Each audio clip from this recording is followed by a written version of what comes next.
आप social fabric को अगर देखें पाकिस्तान में तो वो टूट फूट का शिकार है। पूरे रीजन में सबसे कम इन्फ्लेशन श्रीलंका में है। ये जो इन्फ्लेशन है, आप इसको देखें अगर तो साउथ एशिया में पाकिस्तान में सबसे हाईएस्ट लेवल की इन्फ्लेशन है। तो क्या वजह है कि हमारी इन्फ्लेशन 31.4% है। मुकालमा टीवी के नए वीलॉग के साथ आपकी खिदमत में हाजिर हूँ। चंद दिन पहले हमने एक अफराते ज़र के मामले पे आपसे एक गुफ्तगू की थी। उस पर फीडबैक आया। दो तरह का फीडबैक था। एक तो जो हमारे दोस्त हमारे वीडियोस को और वीलॉग्स को देखते हैं और उन पे कमेंट्स करते हैं, एक उनकी तरफ से था, और एक हमारे जो देखने वाले हैं, बहुत ही पॉलिसी मेकिंग के अंदर लोग हैं, उन्होंने भी ये गलती की निशानदेही की। तो मैंने मुनासिब समझा कि उन दोनों चीज़ों को मद्देनज़र रखते हुए एक नया वीलॉग इसके ऊपर किया जाए। ये जो इन्फ्लेशन है, आप इसको देखें अगर तो साउथ एशिया में पाकिस्तान में सबसे हाईएस्ट लेवल की इन्फ्लेशन है। साउथ एशिया में मैं किन किन ममालिक का जिक्र आपके सामने करना चाहता हूँ। उसमें पाकिस्तान के साथ साथ बांग्लादेश है, भूटान है, इंडिया है, मालदीव्स है, नेपाल है, और श्रीलंका को भी मैं इसके अंदर शामिल कर रहा हूँ। तो ये जितने ममालिक हैं, श्रीलंका, आपको याद होगा कि श्रीलंका ने डिफ़ॉल्ट भी किया था। फिर वो पिछले साल एक IMF के प्रोग्राम में भी दाखिल हो गए, और अब उनकी इन्फ्लेशन इस टाइम मैं आपको ये बता सकता हूँ कि पूरे रीजन में सबसे कम इन्फ्लेशन श्रीलंका में है, और सबसे हाईएस्ट इन्फ्लेशन, हम भी IMF के प्रोग्राम में चले गए, लेकिन सबसे हाईएस्ट इन्फ्लेशन पूरे साउथ एशिया में पाकिस्तान के अंदर है। पहले मैं थोड़ी सी आपको नंबर्स दे दूं, उसके बाद मैं आपके सामने जो है उसकी वजूहात रखूंगा। पाकिस्तान में इन्फ्लेशन 31.4% है सितंबर के डेटा की बुनियाद पे। अच्छा, उसके बाद अगर आप देखें तो बांग्लादेश में 9.6% है। उसके बाद देखें आप तो भूटान में जो इन्फ्लेशन का नंबर है वो अगस्त का है 4.7, सितंबर का नहीं है। उसके बाद अगर आप देखें तो इंडिया में इन्फ्लेशन 5% है। उसके बाद अगर आप देखें तो मालदीव्स में इन्फ्लेशन अगस्त के दौरान 2.4% है। और उसके बाद अगर आप देखें तो नेपाल में इन्फ्लेशन 7.5% है अगस्त के अंदर, सितंबर का डेटा उसका अवेलेबल नहीं है। और श्रीलंका में जो इन्फ्लेशन है वो 1.3% है सितंबर के दौरान, सितंबर 2023 की मैं बात कर रहा हूँ। पाकिस्तान में हम भी इसी रीजन में हैं, और पूरी दुनिया की जो इन्फ्लेशनरी प्रेशर है उसके असरात उन ममालिक के अंदर भी हैं। तो क्या वजह है कि हमारी इन्फ्लेशन 31.4% है। इसकी अब मैं आपके सामने कुछ वजूहात जो है वो रखना चाहता हूँ।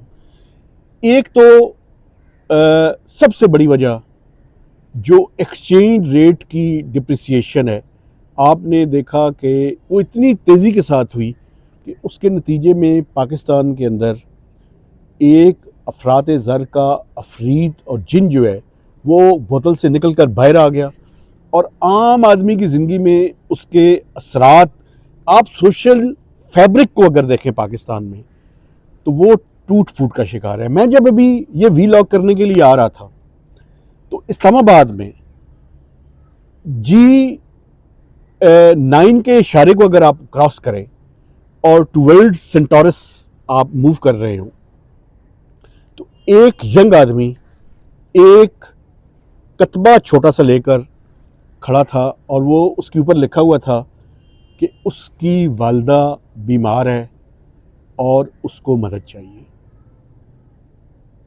गाड़ियां अब चल रही थी, इशारा खुल चुका था, लेकिन उसका ये कतबा छोटा सा उसके हाथ में उठाया हुआ था। ये सोशल फैब्रिक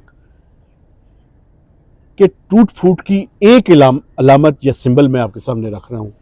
आप अपने इर्द गिर्द इस्लामाबाद में तो शायद ये कम नज़र आता है, लेकिन अगर आप इर्द गिर्द देखें तो शायद ये ज़्यादा नज़र आए आपको, ख़ासकर छोटे कस्बों के अंदर और बाकी इस्लामाबाद से दूर जो शहर हैं उनके अंदर भी। तो एक तो ये डॉलर, और अभी आपने देखा कि चंद 2 दिन पहले दोबारा से रुपया वीक होना शुरू हुआ। और मैं आपको बताऊं, मैं फ्रॉम हार्सिस माउथ आपको बता रहा हूं कि चंद बैंक्स इसके अंदर मुबैना तौर पर मुलविस हैं, उनके ट्रेडर इसके अंदर मुलविस हैं। लॉ इन्फोर्सिंग एजेंसीज, खासकर FIA और इंटेलिजेंस एजेंसीज को ये ऑर्डर मिल चुके हैं कि अगर कोई शख्स उसके अंदर आप मुलविस देखें तो आप उसको गिरफ्तार करें, और कुछ गिरफ्तारियां हुई भी हैं। प्रॉब्लम कहाँ पे है? प्रॉब्लम ये है कि वो कहते हैं कि प्रेशर जो है वो ज़्यादा है इंपोर्ट का। IMF की रीपेमेंट करनी थी, कोई एक बॉन्ड की रीपेमेंट थी 6 अक्टूबर को, उसका इंटरेस्ट पेमेंट थी उसकी।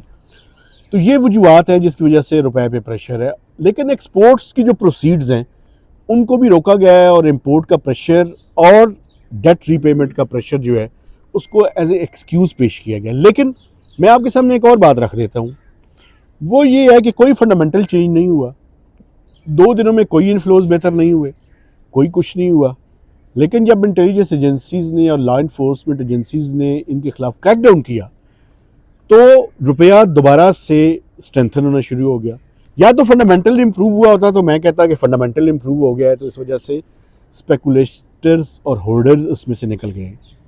लेकिन ऐसा नहीं हुआ। अगर ऐसा नहीं हो रहा, it means something is wrong somewhere, और वो थोड़ा रॉन्ग नहीं है, वो कुछ ज़्यादा रॉन्ग है। एक तो ये वजह है कि ये जो डॉलर रुपए की डिप्रिसिएशन है, इसका बहुत इंपॉर्टेंट रोल है पाकिस्तान के इन्फ्लेशनरी प्रेशर्स के अंदर। लेकिन ये एक रोल है, उसके अलावा भी मसाइल है। हमने अपनी सप्लाई साइड की कंस्ट्रेंट्स को बढ़ा लिया है। मुझे ये बताएं कि पाम ऑयल की प्राइसेस पूरी दुनिया में गिर चुकी हैं। पाकिस्तान में अभी रिसेंटली कुछ घी और कुकिंग ऑयल की कीमत में कमी हुई है, लेकिन उतनी कमी क्यों नहीं हुई जितनी इंटरनेशनल मार्केट में उसकी प्राइसेस गिरी हैं? कोई पूछने वाला है इस मुल्क के अंदर? कोई पूछने वाला नहीं है। ये जो लॉ के अंदर होल्डिंग और उससे रिलेटेड प्रोसीजर्स हैं, ये प्रोविंशियल गवर्नमेंट्स की डोमेन है। प्रोविंशियल गवर्नमेंट्स अपनी डोमेन के अंदर क्यों नहीं काम कर रही? अच्छा, मैं आपको एक और बात बताऊं। आज से चंद अर्सा पहले तक तमाम डिस्ट्रिक्ट्स के लिए एक ऐप हुकूमत ने बनाई थी, PBS ने बनाई थी, जिसमें वो डिस्ट्रिक्ट के लेवल पे प्राइसेस का डेटा वीकली बेसिस पे वो अपडेट होता था, और पता चलता था कि कौन से डिस्ट्रिक्ट के अंदर प्राइस ज़्यादा हो रही है और कौन से डिस्ट्रिक्ट के अंदर प्राइस कम है। और मुझे याद है कि कामरान अफजल साहब जब सेक्रेटरी थे, secretary Punjab, chief secretary Punjab, तो उन्होंने कुछ DCs की ट्रांसफ़र पोस्टिंग भी इस बुनियाद पे की थी। वो निज़ाम क्यों मुअत्तल कर दिया गया है? नेशनल प्राइस मॉनिटरिंग कमेटी की मीटिंग क्यों हफ्तावार बेसिस पे नहीं हो रही? ये प्राइसेस जो इंटरनेशनल मार्केट में कम हो रही हैं, उसके असरात आम आदमी तक क्यों नहीं पहुंच रहे? मुझे इस बात का जवाब दिया जाए कि अभी 40 रुपये कीमत कम हुई है पेट्रोल की और 15 रुपये डीजल की, और अगर पूरे इस महीने को देखें तो 50 रुपये तकरीबन कीमत गिरी है पेट्रोल की। फेयर्स में क्यों टाइम लैग आ रहा है? फौरी तौर पे सूबाई हुकूमतें और जो रिस्पेक्टिव रोड ट्रांसपोर्ट अथॉरिटीज़ हैं, वो उनके किराए उन्होंने वो क्यों नहीं जल्दी से कम कर रहे? बढ़ते हैं तो वो एक दिन में उसकी कीमत जो है वो बढ़ा देते हैं फेयर्स की, ट्रांसपोर्ट फेयर्स की। अभी ये कम क्यों नहीं हो रही? ये रिट ऑफ द स्टेट की वीकनेसेस हैं, जिसकी वजह से ये अफरात ज़र का अफरीत और जिन बोतल के अंदर बंद नहीं हो रहा। पाकिस्तान में ये मैं हेडलाइन इन्फ्लेशन का नंबर आपको बता रहा हूँ 31.4। अगर आप फूड इन्फ्लेशन को देखें तो शायद वो इससे भी ज़्यादा है। वीकली बेसिस पे आज पीबीएस उसका नंबर जारी करेगा अभी थोड़ी देर बाद। आप देखेंगे कि वो 37 से 40% के दरमियान होगा। तो it's too much. Food inflation ने पाकिस्तान के गरीब का जीना दोबर कर दिया है। और उसके बारे में ये मैं जो आपके सामने हकाइक बयान कर रहा हूँ, ये शो करता है कि ना तो फेडरल हुकूमत, ना सूबाई हुकूमतें और ना ही डिस्ट्रिक्ट लेवल पे जो एडमिनिस्ट्रेशन है उसका मसला महंगाई है।